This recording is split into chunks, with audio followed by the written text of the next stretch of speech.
Este lunes comienza uno de los momentos más importantes en la celebración de la patrona de Mérida, Santa Eulalia. Vamos a hablar del trecenario que comienza este próximo lunes, la próxima semana, y que encierra una historia que seguro les va a apasionar, tanto por el personaje en sí como por la devoción que genera la mártir Santa Eulalia. Para ello tenemos con nosotros al presidente de la Asociación de Santa Eulalia, Luis Miguel González. Buenas noches, ¿qué tal? Hola, muy buenas noches. Bienvenido. Y al vicepresidente, Carmela Rivas, que es un fijo como el 1x2 en las quinielas de nuestra televisión. Buenas noches, Carmelo. Sí, yo como la Legión 10, que empataba siempre. Ciertamente.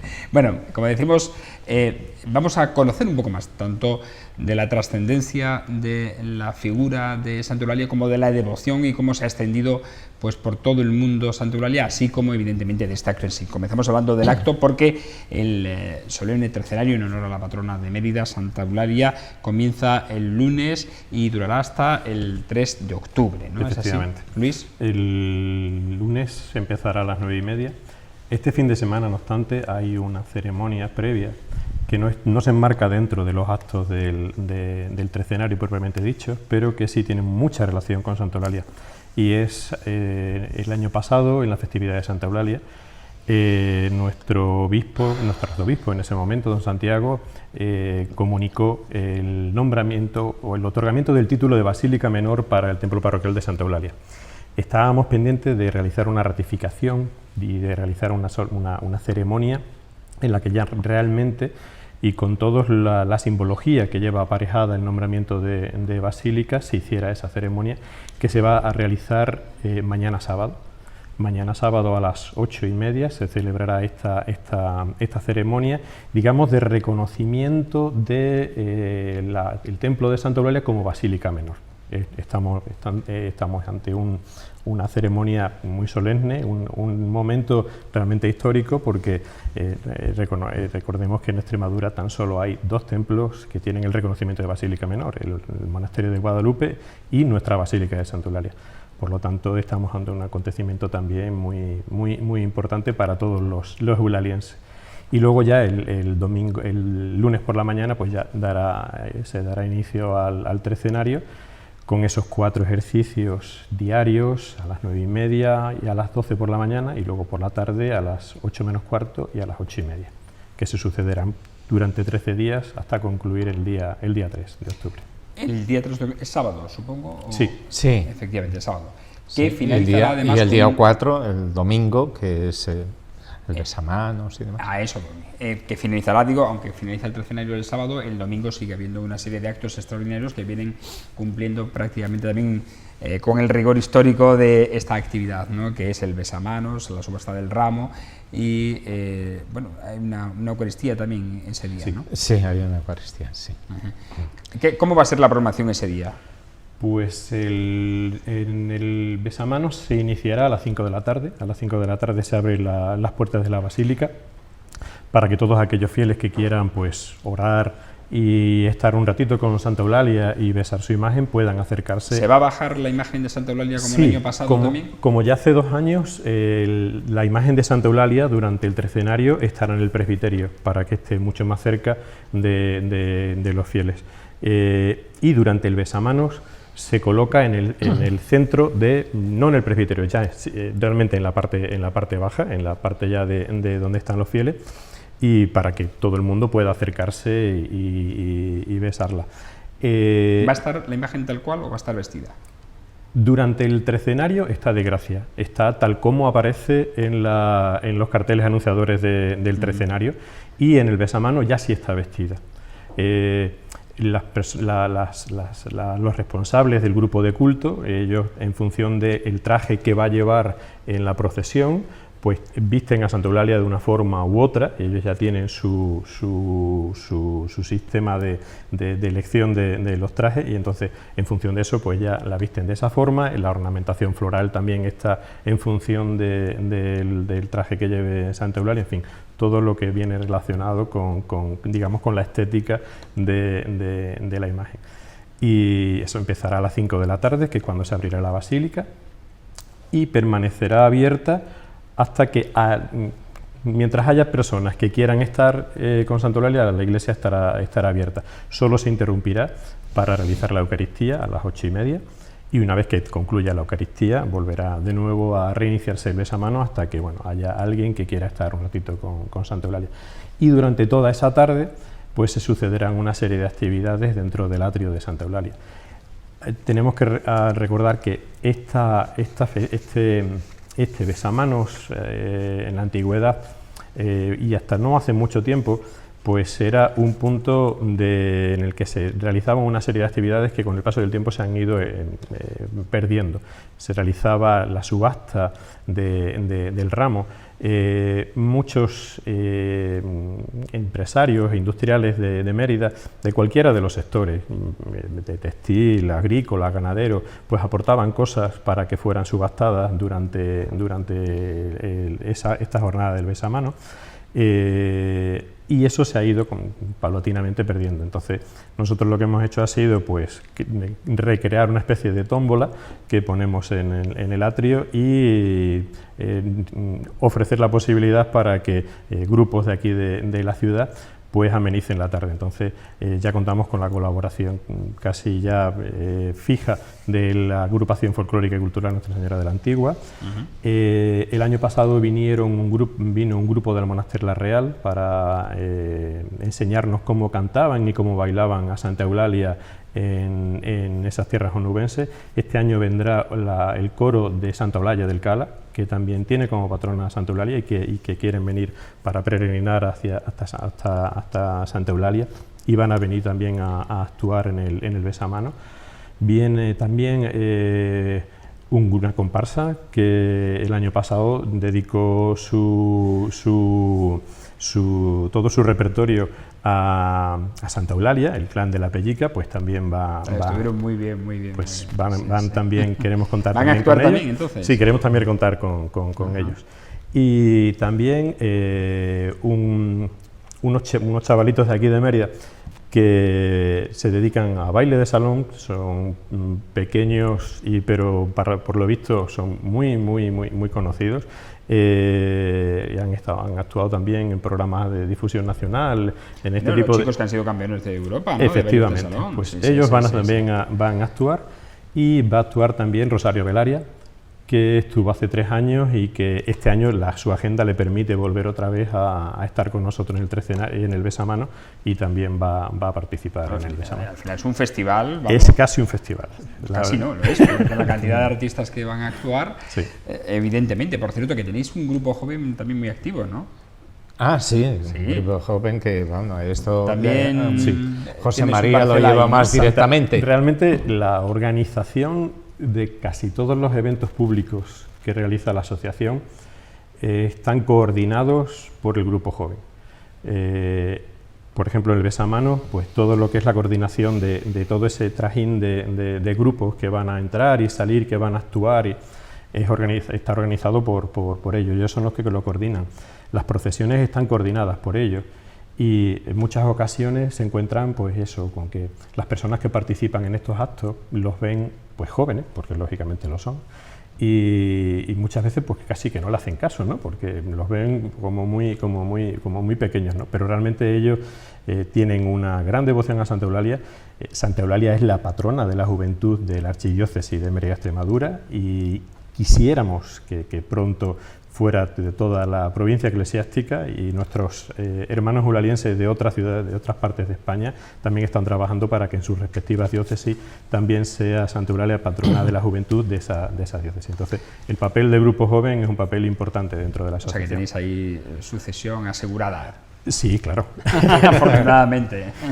Hay que decir que efectivamente que una de las cosas que hay que agradecer a don Santiago García Recil es precisamente ¿no? Que se declarara patrona de la juventud. Patrona de la juventud. Es que, pese a las muchas circunstancias que han influido en el tema de Mérida con Santa Eulalia, perdón, con el arzobispo, pero ha cumplido, y lo hizo muy bien declarando y elevando precisamente ese título a la mártir Santa Eulalia.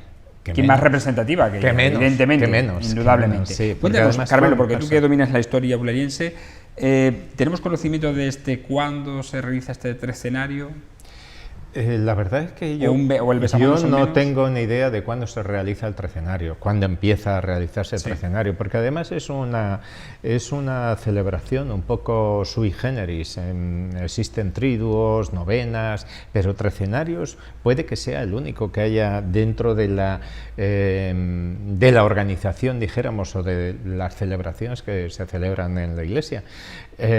Son tres. ¿No hay otro igual en ninguna otra ciudad? Yo que sepa. Que nosotros no. conozcamos. No. Que yo No. que sepa, no. Y más o menos con este formato, el año pasado cuando estuvo aquí el sacerdote de Italia, De Italia, sí. que también venía de Fabres. de una ciudad que tenía como patrona Santa Eulalia y también tenían una iglesia dedicada a Santa Eulalia, como otras muchas, en Francia, en Portugal y en la misma Italia, nos reconocía que él celebran también un trecenario que se basa en el trecenario que nosotros realizamos aquí en Mérida. Y además nos llamó la atención porque más o menos tiene el mismo formato y él tampoco recordaba exactamente de cuándo se celebra también ese acto, que es muy similar al que celebramos aquí. O sea, que este formato se exportó también.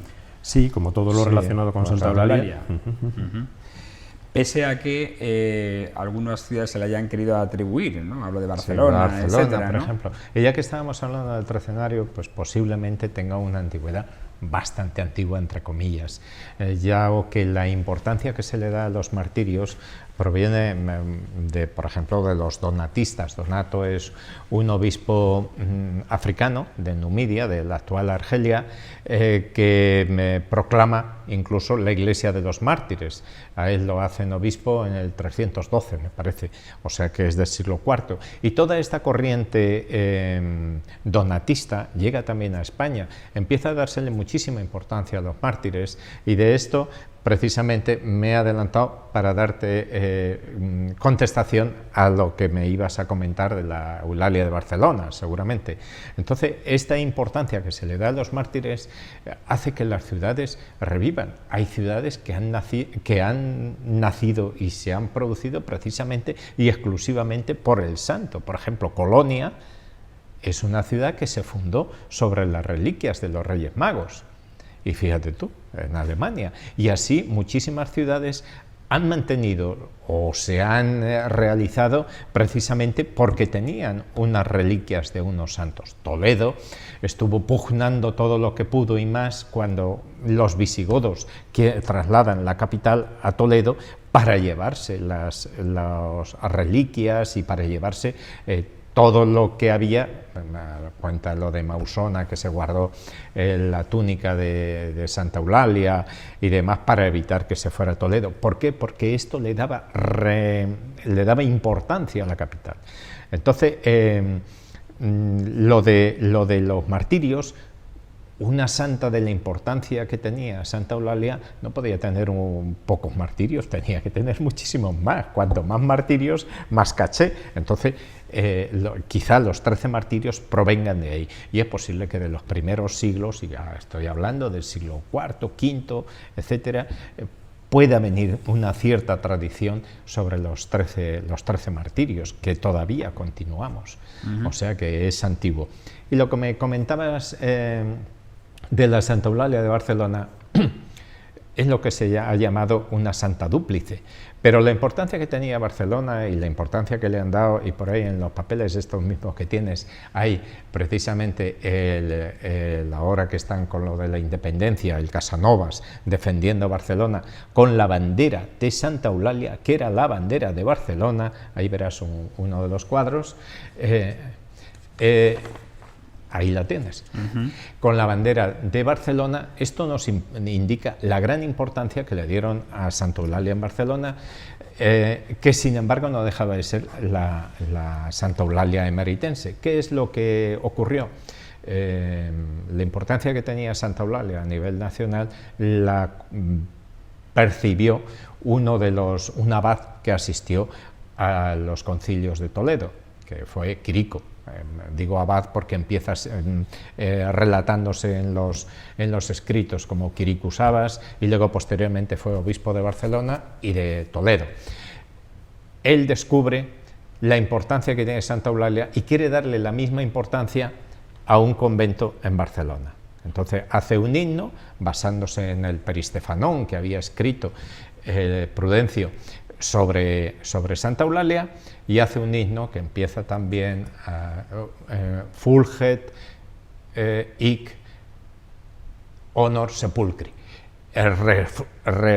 Resplandece aquí la importancia del sepulcro, que es como empieza su himno, para indicar que Santa Eulalia de Barcelona estaba allí. Aplica todo lo mismo del Peristefanón de Prudencio y todos los martirios que pasa la Santa Eulalia, la aplica a la de Barcelona. Entonces, ese convento y eso tiene una importancia tremenda y empieza a darse muchísima importancia, tan es así que, como puedes ver, se convierte en la bandera de Barcelona. Pero esta es la misma Eulalia de Mérida, no hay otra.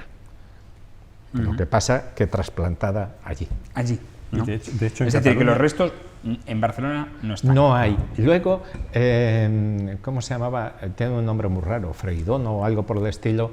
Se pierden estos restos por diversos avatares y vuelven a encontrarlos en el año 800 aproximadamente, y ya se pierden posiblemente por la invasión musulmana y demás, y vuelven otra vez a encontrarse estos restos, con lo cual iban a Santa María del Mar, de las cuales muy conocida la novela esta de la Catedral del Mar, y luego posteriormente, de un modo muy solemne, se traspasan a la Catedral de Barcelona, que tiene una cripta impresionante. Impresionante. Ciertamente, ciertamente. ¿Decías, Luis? Sí, que en la misma Cataluña existen parroquias dedicadas tanto a Santa Eulalia de Barcelona como a la de Mérida.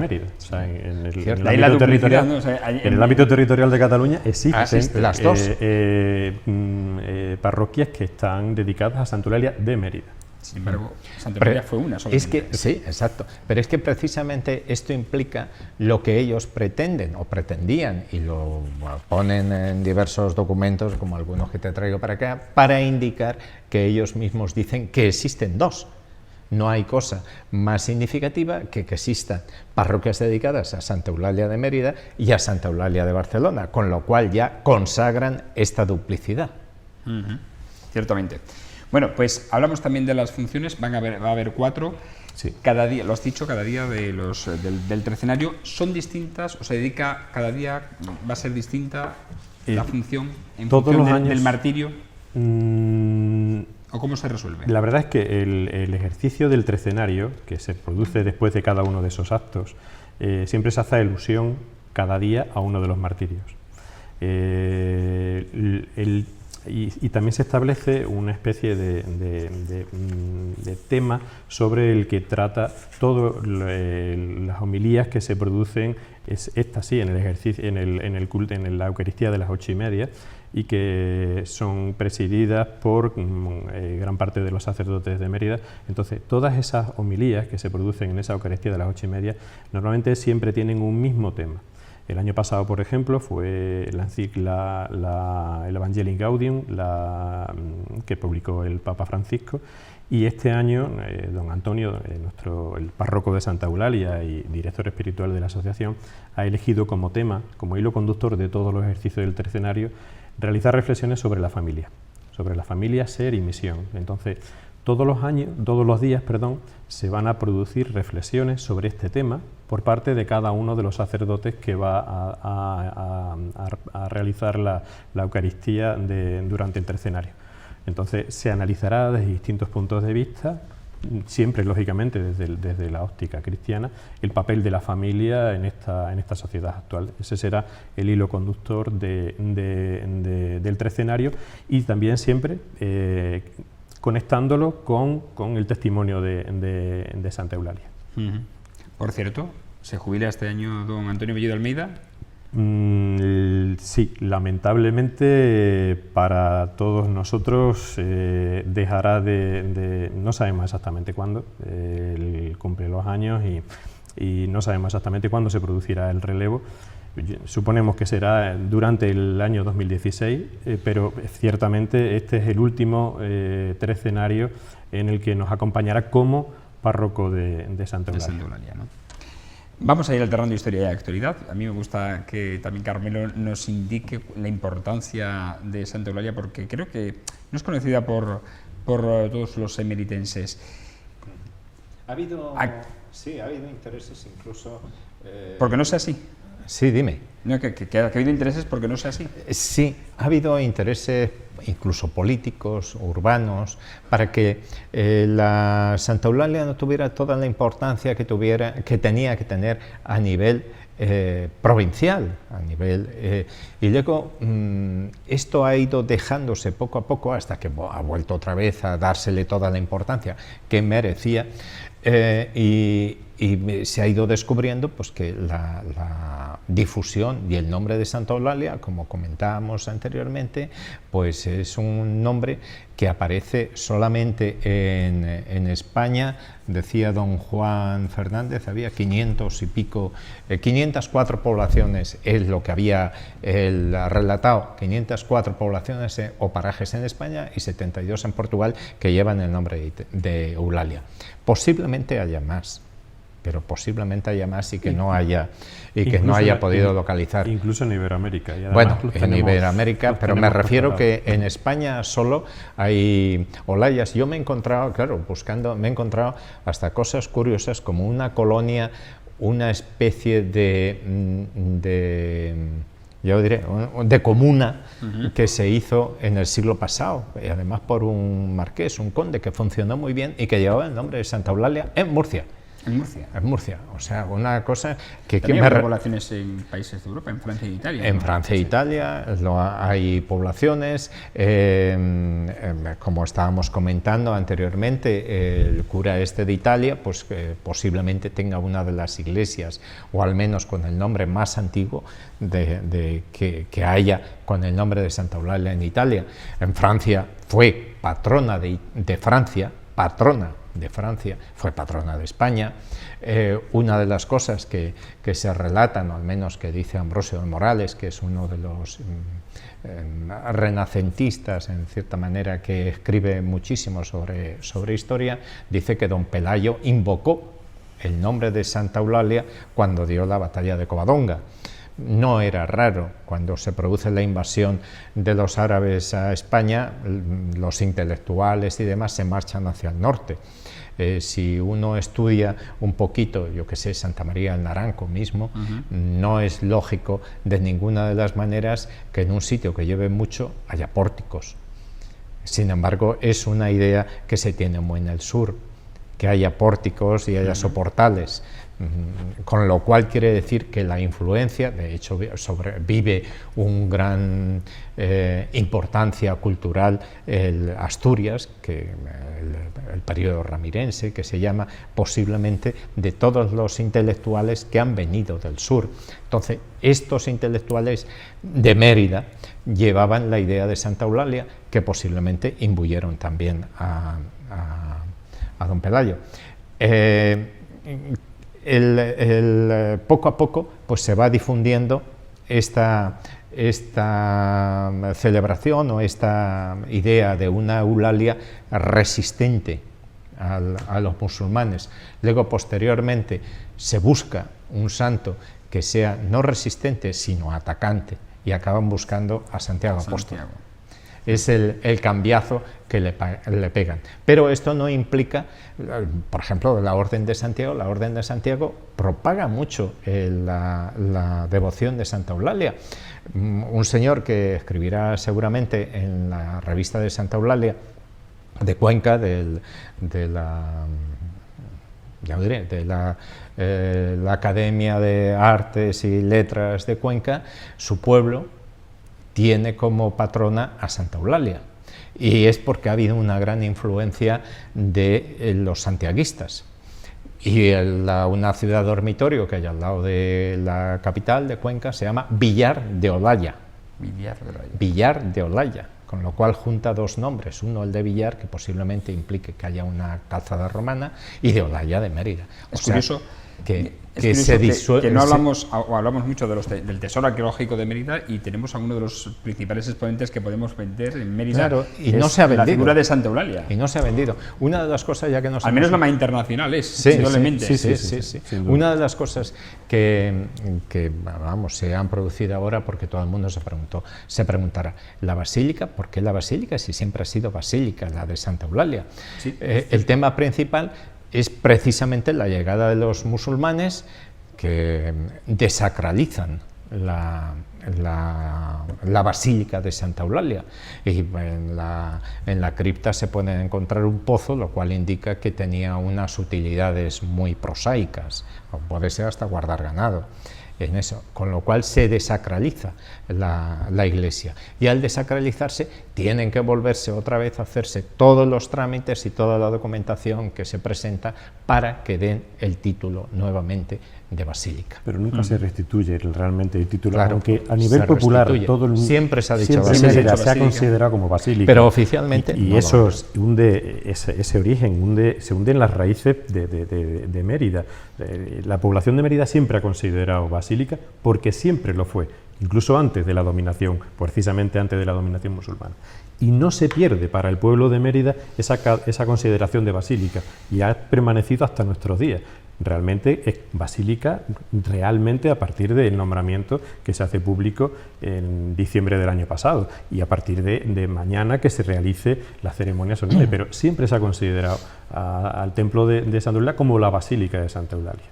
Es algo que también pues forma parte de esa forma de ser emeritense que ha permanecido durante siglos, ¿no? Y al final, ¿cómo nos han quitado estas grandes figuras? Hemos tenido a Santa Eulalia y a Nuestra Señora de Guadalupe, y las dos se nos han ido. Se ha ido por ahí, pero bueno, la de Santa Eulalia la estamos recuperando, y la de Guadalupe prácticamente ya está recuperada, vamos, aunque no sea oficialmente, pero está en el espíritu de todos los extremeños. Ciertamente. Ha sido un año importante también para la asociación, porque hemos de recordar que precisamente con el nombramiento o el título de Santa Eulalia como patrona de la juventud, ha realizado una peregrinación por diversas localidades. Sí, desde el mismo momento en el que Santa Eulalia es nombrada patrona de la juventud, lo que queríamos desde la asociación es que ese nombramiento no quedara en el vacío, sino que realmente desde la asociación consiguiéramos acercar a Santa Eulalia a los jóvenes. Uno de nuestros objetivos era tener un grupo joven y activo, que lo tenemos, pero que eso se extendiera también al resto de la diócesis. Y desde el principio contamos con la colaboración de la Delegación Episcopal para la Pastoral Juvenil, que a través de su delegado, Antonio Jesús, pues conseguimos participar activamente en las jornadas diocesanas de la juventud, que anualmente se celebran en distintas localidades de la región. La primera en la que participamos fue en la Fuente del Maestre, donde está de párroco un sacerdote que ha estado aquí en Mérida y que es muy recordado aquí en la ciudad, don Javier, y tuvimos unos días de confraternización allí con la juventud extremeña inolvidables con don Javier. Y este año ha sido en Almendralejo, en el que también incluso ya llegamos a preparar un folleto que se repartió entre todos los jóvenes que asistieron a la jornada, para que conocieran a Santa Eulalia. La imagen de Santa Eulalia, desde el principio consideramos que era adecuado el que saliera y estuviera con los jóvenes. Eso representa realmente un esfuerzo importante por parte nuestro y un sacrificio por parte de los fieles de Santa Eulalia, que durante 3 días no tienen a Santa Eulalia entre los muros del templo, ¿no? Pero realmente considerábamos que era una forma de difundir el testimonio de Santa Eulalia. Y lo que comentabas antes, que también lo hemos comentado, lo ha comentado Carmelo, Santa Eulalia en parte, todo el mundo en Mérida conoce a Santa Eulalia, pero nosotros quisiéramos que se conociera aún más. Y otro de los objetivos que tenemos también como asociación, al margen de que estamos realizando este acercamiento hacia los jóvenes a través de estas jornadas, lo que queremos también es desarrollar algunos actos que se irán realizando en las distintas parroquias de la ciudad para acercar a Santa Eulalia a las distintas parroquias. Este año queremos empezar, no sé si nos dará tiempo antes de que finalice el año o lo haremos durante el primer trimestre del 2016, haremos un primer acercamiento a la parroquia de San José, aquí en la Argentina, y organizaremos pues una serie de actos donde se dará a conocer con más profundidad la figura de Santa Eulalia desde todos los puntos, de todos los ángulos de vista posibles, tanto desde el punto de vista religioso como histórico, para que la población de Mérida conozca aún más y más de cerca la figura de Santa Eulalia. Este año también, por cierto, y hace muy poquitos días, ha finalizado la restauración o la recuperación de los frescos de mármol del hornito de Santa Eulalia, que ya luce como debería. Sí, ¿no? Primitivamente. Exacto. Esto es un significado más o un aspecto más de la gran devoción que tienen los emeritenses a Santa Eulalia, porque evidentemente la iglesia estaba cerrada, siguen cerradas por muchísimas razones, entre ellas los pillajes y los destrozos que se pueden hacer, y entonces sacaron fuera de la iglesia, hicieron un hornito, se llama hornito por lo del horno, pero que era una pequeña capilla en la carretera que era de Madrid, que era la carretera principal. Tiene muchísimas historias lo del hornito, pero es un aspecto muy importante. Y entonces aprovecharon de un chamarilero que había por ahí, de estos que recogían los restos de las construcciones romanas, pues un dintel que es precioso, de un posible templo de Marte, que no se sabe dónde estuvo, y hicieron, pues se le nota la chapuza, pero hicieron lo que pudieron en aquel momento y todavía nos dura. Que esto es importante. Y lo que decíamos de robar, uno de los aspectos que les interesaba mucho a los musulmanes fue precisamente el jefe, el muza, tenía mucho interés de venir a Mérida para robar, porque había oído, y hay muchos escritos sobre la gran magnificencia de la Basílica de Santa Eulalia, con toda la riqueza que tenía, etcétera, etcétera. Y él se vino para acá, para Mérida, a expoliarlo directamente, mientras el Tarik se fue para Toledo, que era la capital. Luego se pusieron de acuerdo los dos para juntarse en un estado, en una población o en un lugar intermedio que se llamó Almaraz, el abrazo, porque se juntaban de una parte y de otra. Y entonces ahí se juntaron los dos con todas las cosas. Una de las cosas, ya que decías que nos roban, más importantes que perdió Mérida fue precisamente el arzobispado. El arzobispado, con la llegada de los musulmanes, se deposita. ¿Cómo se produce? Porque además precisamente el arzobispado o el obispado de Mérida era uno de los más importantes, el más importante de la época. Hay un escrito, y además el obispo Mausona, por ejemplo, tiene una gran importancia, y que siempre se han dejado de lado. Cuando se ve en la documentación que hay, por ejemplo, la conversión de Recaredo en el Concilio de Toledo, primero aparece el rey y el segundo el obispo Mausona. O sea, no fue San Leandro ni demás, fue el obispo Mausona. La importancia que tenía precisamente, no solamente su personalidad, sino también la propia Mérida, el peso que tenía, es posible que tuviera una importancia global independientemente del sitio, que San Leandro aparece siempre por ahí, pero esto nos está indicando que siempre se ha ninguneado a Mérida. Y una de las cosas que te iba a comentar precisamente es que se coge la sede de Mérida y se traslada momentáneamente a Santiago, con la condición de que cuando fuera recuperada Mérida se devolviera. Ahí hubo sus más y sus menos entre unos y otros para evitar que Mérida se conquistara por los cristianos o que los conquistaran unos u otros, porque la importancia que iba a tener Mérida como arzobispado era muy relevante. Pero sin embargo el obispo Gelmírez hizo todas las trampas que pudo y además ignoró las bulas papales y consiguió que se quedara en Santiago. Otra cosa que se quedó Santiago son las peregrinaciones.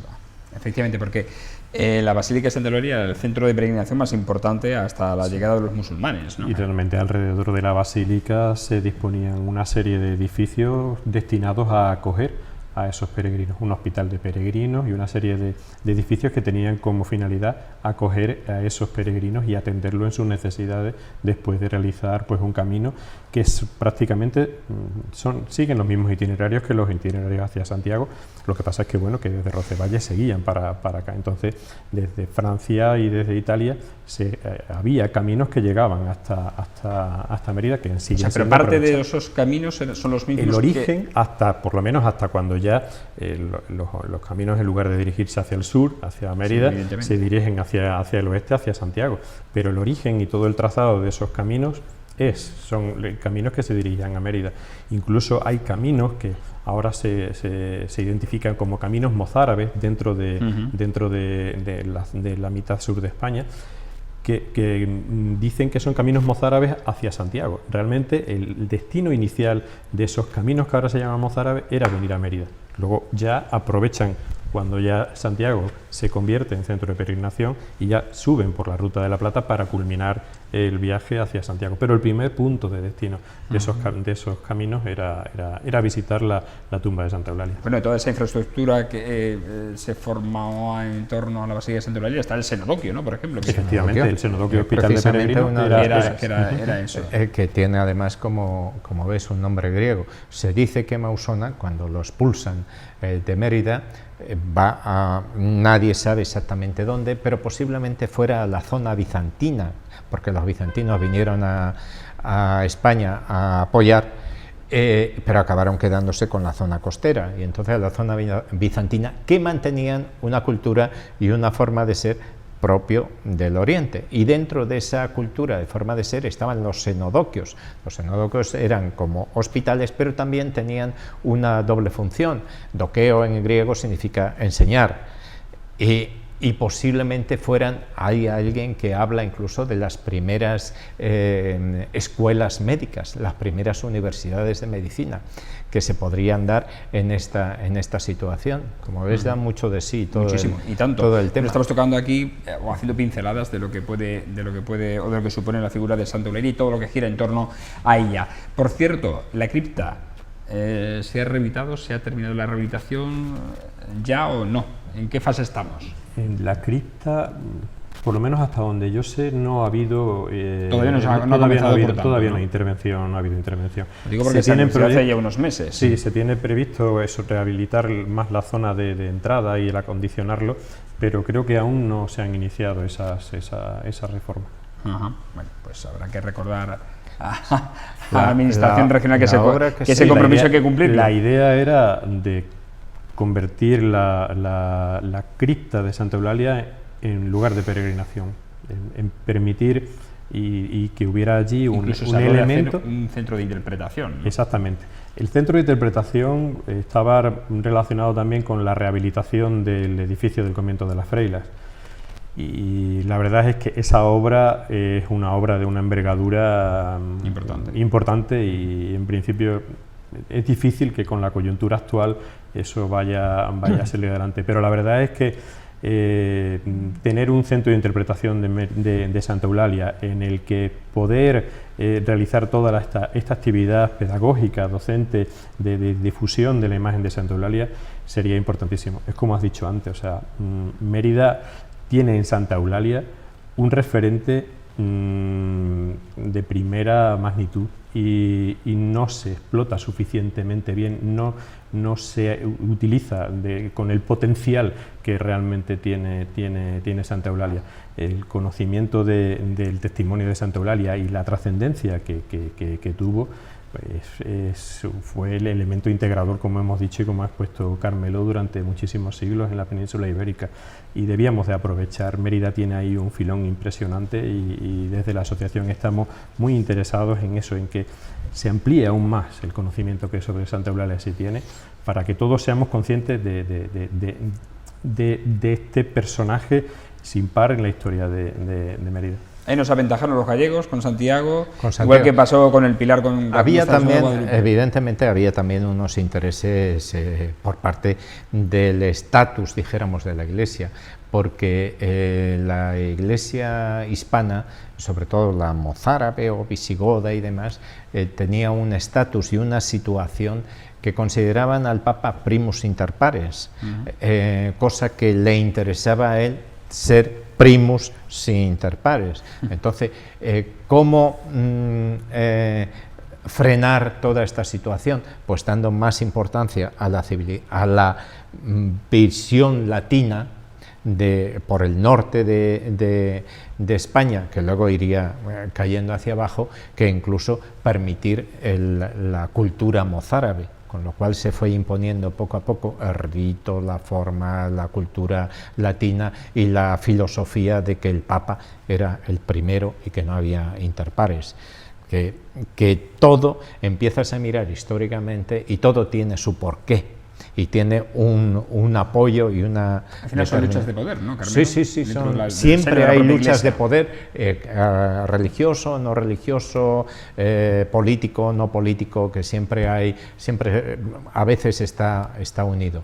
Pero una de las cosas que se preguntan muchos y que me han preguntado es, llegan los musulmanes a Mérida, ¿y qué pasa con las reliquias de Santa Eulalia que había allí? ¿Dónde fueron a parar?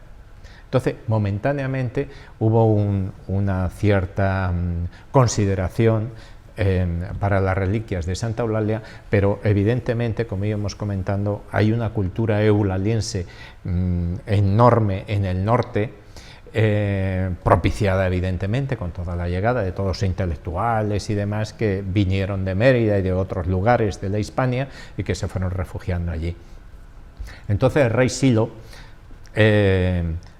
pide o le piden que recupere pide él que recuperar las reliquias de Santa Eulalia. ¿Y cómo venir para acá? Según dicen los documentos, llegó a Mérida y fue recibido muy bien causa matris, por causa de la madre. Es muy probable que la madre estuviera casada con uno de los visires o de alguien de la ciudad de Mérida, cosa muy habitual, porque los musulmanes llegan a España hombres, pero no vienen mujeres. Entonces se casan con las mismas que hay aquí. De hecho, con las mujeres que hay aquí, uno de los motivos del por qué se cabrea don Pelayo es porque su hermana se casa con Munuza, que es el gobernador de Galicia, sin permiso. Es más, lo largan a Toledo para que no se entere, y cuando vuelve la encuentra casada con el gobernador árabe. Juntamente con el cabreo que venía de darse cuenta de Córdoba de que los cristianos estaban de segunda, con lo cual le confirmaban todo lo que le estaban diciendo todos los clérigos intelectuales que habían llegado de Mérida y demás al norte, más la situación de la hermana que se le casa, es cuando ya se cabrea del todo. Y es cuando empieza. Y esta situación posiblemente se diera también en Mérida. Estaría casada la madre, que podía ser viuda, con un gobernador que hubiera en Mérida, y entonces le permite venir al rey Silo y llevarse sin problemas todas las reliquias de Santa Eulalia al norte. En Oviedo, si uno entra en la catedral, a mano izquierda se encuentra la cámara santa, no sé si la has visto tú, con una arqueta preciosa de plata, en el cual tienen las reliquias de Santa Eulalia. De hecho, hay una tradición oral muy, muy bonita en Asturias. Cuando se inicia el camino hacia Covadonga, hay una iglesia que es Santa Eulalia de Abamia, que pertenece al municipio de Corao. Bueno, nosotros visitamos esa iglesia hace muchísimos años y nos contaron la gente de allí que allí existe la tradición de que el primer enterramiento de don Pelayo fue allí, en Santa Eulalia de Abamia, y que se enterró con Santa Eulalia, con los restos de Santa Eulalia. Posteriormente, los restos de don Pelayo subirían a Covadonga y los restos de Santa Eulalia subirían a la catedral de Oviedo. No sé verosimilitud le podemos dar a esa historia. Pero la verdad que es una tradición oral que se ha mantenido en la zona y que nos pareció muy curiosa por la ligación entre Pelayo y los restos de San No Pelayo. es de extrañar, los grandes personajes y demás tenían a gala el poder ser enterrado lo más cerca de las reliquias de un determinado santo, mártir, etcétera, etcétera. Con lo cual, siendo Santa Eulalia, como era la importancia que tenía, y don Pelayo, la importancia que tenía, no es de extrañar que quisiera que fuera enterrada al lado de Santa Eulalia. Pues fíjese lo interesante que sería, ahora mismo le voy a poner deberes tanto a Luis como a Carmelo, el recopilar todo esto en una publicación, por una parte, que explicase claramente la figura universal de Santa Eulalia, y a Carmelo, como todo entra por la educación, y a ti se te da también, además de la historia, el dibujo, que hicieses un cómic para que los chicos, los niños y niñas, aprendiesen la historia de Santa Eulalia.